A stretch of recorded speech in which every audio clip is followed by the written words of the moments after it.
It's 4 lines up. Last one on the line is Omar. Gemara Sanhedrin 91a. We're speaking about the world to come. We're speaking about what things will look like. And we know that we're not just a body, that we're a body and a soul. And we know that the greats of year gone by also knew this. We saw Cleopatra. It was obvious to her that there was going to be a resurrection, like we discussed. Antoninos, was very close to the great sage Rebbe. The Gemara has a very interesting account when Anthony met Rebbe. They were very close. They were almost best friends. They had underground passageways leading from Israel to Rome. They were very deeply connected. He was also in Eretz Yisrael. Their palaces were connected. And all sorts of secret stories about their life. And Rebbe and Antoninus were very close. They had a special relation, the 2 most powerful people in the world. Antoninos, obviously, and Rebbe, obviously. They're both mega wealthy, and they would speak about life and philosophy and about the truth of the universe. And the Gemara tells us now something that they were discussing. So Antoninus says the following thing. You guys have the spot? Amar lay Antoninus the Rebbe. Where are we holding? We're 4 lines in the bottom. Last one on the line is Omar. Tzadi Aleph Amid Aleph. 91a. Right at the bottom, 4 lines in the bottom, last word is Omar. Okay. And then the first one, the third, Amar lay. Amar le Antoninus le Rebbe. So Antoninus said to Rebbe, what did he say to Rebbe? He said, Gufu neshama yechayim liftar atzum min adin. Said, Rebbe, I have an interesting question for you. You're telling me that God is going to judge the ones who didn't act so well in this world. Well, don't worry, because the body and the soul will counter each other, and there won't be any case. Meaning, God's not going to bring a case. He's not going to have a case. Antoninus seems to be a good lawyer here. That means he's taking God to court. That God's not even going to have a good case against the body or the soul. Why? Why? Because the body and the soul will be able to pin it on the other one. And you're never going to be able to pin down which one did the sin. What does he mean by that? So look what you see. It's so obvious that the leaders of yesteryear were great. They were big people. They knew how to think deeply. So look what Antoninus says. Ketzad, and I'll explain. Haguf oimer, the body's going to say, Neshama chatos. God, you want to punish the body? Wait a second. I have a proof. I didn't do anything. It was the soul that was responsible. What's the proof?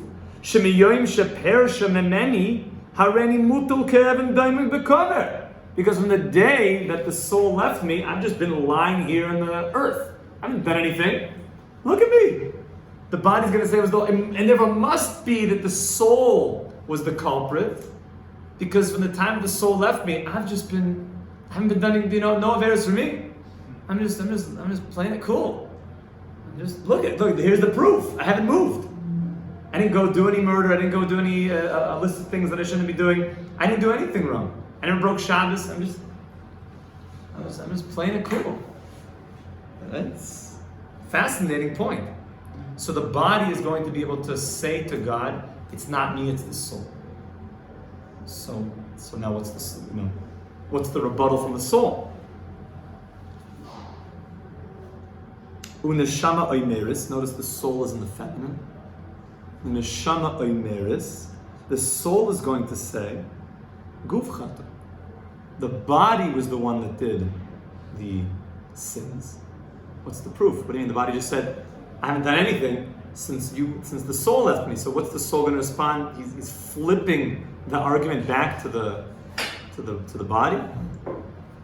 So the argument is, "Shemiyoim sheperashti mimenu." From the day that I finally left this body, hareni peirachs ba'avra katzipor. I'm flying around like a bird in heaven. I'm not doing anything down there. I'm not doing any bad stuff. Finally, I'm up here. I don't have to. And therefore, it was the body that was the culprit. The body was the one that was bringing me towards doing things I didn't want to be doing. The proof being, now that I don't have that body anymore, I'm just, which is very fascinating. You see from here that one of the nature of the soul is not kind of something physical. The nature of the soul is that it flies like a bird. And that's allegorical. It doesn't mean that your soul literally flies. It means that your soul, just like flying, you have a certain perspective. You have bird's eye view. You see things with greater vision. So that's what the soul is. The soul has a vision of true reality. And when it leaves the body, it flies. You could really see. Now you could actually fly while you're still in your body if you're attuned with your soul. It's just a matter of being attuned with it. The body is what makes the soul like, I'm just here. Especially when you eat a lot, you're just, oh. But when finally the soul opens up, especially when a person learns Torah, there's a feeling of higher perspective, being free. So we're still left with the question. Antoninus seems to be a very, very wise man here. He's saying, how will God ever punish? Because the body will say that the soul did, and the soul will say that the body did. So we're kind of stuck. Antoninus took God to court, and it looks like he won. So everyone's shaking their heads. God, and you got this, God. Come on, let's go. So who's obviously God's representative? Rebbe. So says Rebbe. Amar le. Rebbe says, my dearest Antoninus. You think God didn't, think this one out? Em sholach mashal. So Antoninus says, let me give you an analogy.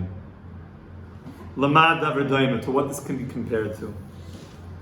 Lamelech basar v'dam, to a king of flesh and blood. We're using this as an analogy, so that we can relate to in order to understand something more exalted. Shahayaloi pardes naeh, that the king had a beautiful orchard. Next page. Orchard, an orchard. Orchard is a garden with beautiful fruits and trees. Pardes, a gan, gina. How do you say it in Spanish? Jardín con muchas flores. Jardín flores. Beautiful. I wish my Spanish was better, but yes, it's gorgeous trees and fruits. Can you repeat what he answered, Rabbi, please? So Rebbe told Antoninus, he said, let me tell you an analogy of a king who had a beautiful Jonina Pante Flores. That's close enough. A beautiful orchard. Okay? V'haya boy, next page, has Sadi Aleph on days. And there was in that orchard, bakurais, there was figs, beautiful figs, like ripe, juicy figs on the trees. Nice, beautiful, delicious. I'm getting hungry right now just thinking about it. Delicious figs, ripe. Figs have a beautiful smell when they're ripe. Now, what was the king concerned of? Someone's going to come and take all the figs, right? So what was classically done in a person's field? You make someone to guard the field. You make a shomer, because you don't want the riffraff coming along and just stealing all your figs. So the king appointed, he had 2 guards. The king was very smart. He had 2 guards that he appointed to watch over the field. One guard, the Heishiv Boy Shnei Shan, he gave 2 guards, not just 1, 2 guards. Who are the 2 guards? Echad Chiger, One was unable to use his legs. He was disabled in his legs. Echad Suma, and one of them could not see. They were blind. So the king knew that the 2 of them couldn't steal because one can't see, so he couldn't see where the figs are, and one can't walk, so he won't be able to go take the figs. But they'll be able to see if someone's coming and alert the other one that someone is coming and to scare them away. Amar loy chiger l'suma. Now, while the king had left and left the 2 there to watch over the field and watch over the fig orchard, they started to, these figs smell pretty good. Could go for some some fig juice, some fig patties, some fig burgers. Let's get me some of those figs. Some fig. Let's get some fig Newtons. Such a classic treat when I was growing up. It's still good. It's still classic. Bakura is nice, ani roye bepardes. So the one who was unable to walk, he said to his friend, the blind one, he said, "You should know, I see some very delectable looking figs in this pardes. But you should know, I'm not able to. I can't get them. So what do you say? Boy, v'hir kaveni. So why don't you come over here and I'll go on your shoulders and you'll walk me over there and I'll tell you where to go. And I'll tell you where to go to find the figs. And you just have to walk because you're blind, but you can walk." And the blind one said, "You know what? Not a bad idea. Not a bad idea." Unaviyam la'achlam, and they came and they brought them, and they had a little agreement, and they went to go get the figs. Rachav chigar al gabe suma. So the one who could not walk went on the shoulders of the one who was blind. Ve'veyum ve'achalum, and they went together, and did they ever feast on those figs. Now what happened? You know where this story is going. Liyamin, at some time later, Bo Balapardes, the king, came. Amar lahem, Bakura is nice, heichan hein. You know, when I left, this orchard was filled with figs that was going to take for the royal celebrations. These figs were for the entire community. I don't see them anymore. Meaning, leading on the question, like, what happened? So Amar Loi. So the chigar, the one who couldn't walk, said, "Klum yeshli raglaim lahalach behem." My king, do I have legs that I could go and take them? My king, me? Could I do such a thing? Amar Loi, asuma klum yeshli enaim lirois. Oh, my king, do I have eyes that I could see these figs? No. I'm not sure what you're implying by this, king, but no, we didn't do anything, obviously. To the other one. Ma'asa, so obviously the king was not a fool. Obviously the king understood what's going on. Ma'asa, so the king had an idea. He said, "Hirkiv chigar al gabe suma, v'dan osam ke'echad."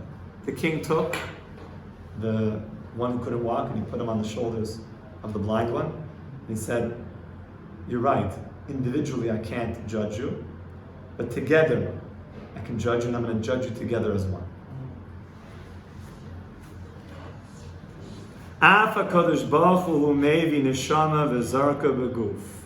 So too, God will do the same thing at the end of the days. Hashem is going to take the neshama, He's going to shtup it. That's a Yiddish word. He's going to throw it back into the body. V'dan oisim ke'echad, and He's going to judge the body and the soul together. And we find this, like it says in the verse in Tehillim, number 50, Shenemar Yikra Ela Shamai Me'al Vela Aretz Lodin Amai. Hashem's going to take them, going to call to the heavens, Mimal, that's the neshama, and to the land, that's the body. He's going to put them together, Zehaguf, and He's going to judge them together. Because yes, God's not going to just judge the neshama, because the neshama could say, the goof did it. And the body said the neshama did it. No. You guys did it together. Obviously, we're talking about the king here being Hashem. The one who is not able to walk is the neshama. Think about that. It's not able to walk, but the neshama can see. To think about that in the nimshal. And the one who's blind, is the one that Can't feel it. that can walk. He can walk. The neshama can't walk. The body is walking. The body is walking, but we call the body blind. So the neshama wanted to sin? The neshama wanted to eat the figs in this case? It's very interesting. It sounds like that the neshama, this goes back to the first eating of the tree. This is all, obviously, let me see the connections, obvious connections of eating from the tree, the body and soul. is that yes, we'll have a whole other series of classes on what was the neshama thinking about when it ate from the tree. It appears that there was going to be some benefit of it eating. Namely, like we mentioned many times, that the reason why it ate was in order that it could earn perfection. Because if the body, if we never ate from the tree in Gan Eden, we would not earn our perfection. And therefore there was a calculated decision made to eat from the tree, thereby allowing the body to gain more strength over the neshama. There would be a concealment. And then once there's a concealment, then there's strong free will, where the soul has to choose against the instincts of the body. It's very interesting to know that the body can move, but it can't see, but the soul has a certain vision, but it can't move. In this world, it can't, what can it accomplish? How does the soul put on tefillin? It can't. All the soul wants to do is put on tefillin, but it can't move. It can see, but not move. And the body is, so to speak, without sight. The body can move. That's why you can do things in this world. But in the world to come, it's all vision. And according to how much we chose the soul, we're going to be great, and according to how much we chose the body. But anytime that something happened, that's the moral from this Gemara, we're not going to be able to push it off and say, oh, it was only the one side of the deal. It only happened because the soul and the body got together and they made a pact, they made a shutfut, they made an agreement, just like here, and they decided we're going to do this together. And therefore, let us be very, very careful. We have to treat both the body and the soul with utmost respect, because we're in this together. On the side of good, the body and the soul need to team up. That our body and our soul should be a team, working together to do Torah and mitzvot, Torah and mitzvahs, learning Torah, helping people, doing things in this world that's really going to make a difference. Because this is the world that you can move, you can do things. Therefore, take care of your bodies. Don't make light of them. Take good care of them. But make sure the body, which is really just a chariot, it doesn't see. Your eyes are not part of your body. I mean, you do have eyeballs, but it's the power of vision. The vision in your eyes is coming from the soul. Allow the vision of this chariot to be your soul, to guide this body, to move, and not, in this case, to destroy the field of the king, to take all the things against the will of the king, but to go to the opposite extreme. Whatever the king says to do, I want to do that. This was the case where the king said, don't eat. There's other times the king says, eat. Go, eat, do things. Eat means positive mitzvahs. Go, do things. And you want to get on this body. You want to get on the shoulders of the body and run to those mitzvahs. We should be zocher that the body and the soul should team up together to do the mitzvahs of the king. Amen. Kol tov. Rabbi Yisrael.